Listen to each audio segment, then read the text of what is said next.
गोंदवलेकर महाराज अतिशय बुद्धिमान, कुशाग्र आणि प्रपंच सांभाळण्या इतपत समर्थ होते.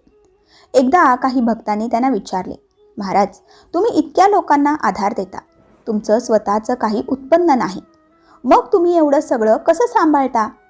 त्यावर महाराज म्हणाले, आपण देवाचं काम करतो, देव आपलं काम पाहतो. मला कोणत्याही प्रकारची संपत्ती नकोय, माझी संपत्ती म्हणजे रामनाम. त्यांनी अनेक वेळा मोठमोठ्या दानांची, जमीन जुमल्याची, अधिकारांची निस्वार्थपणे नकारार्थी भावना दाखवली. त्यांना धन, कीर्ती किंवा राजकारण यात रस नव्हता. त्यांची खरी श्रद्धा फक्त नामस्मरणात होती. राम राम हाच त्यांचा प्राण होता. तर मंडळी, या कथेचा बोध हाच की त्याग म्हणजे केवळ वस्तूंचा त्याग नाही, तर इच्छांचा, अभिमानाचा, अहंकाराचा त्याग. गोंदवलेकर महाराजांनी हे सगळं आचरणात आणलं. त्यांनी केवळ सांगितलं नाही, तर तसं जगूनही दाखवलं.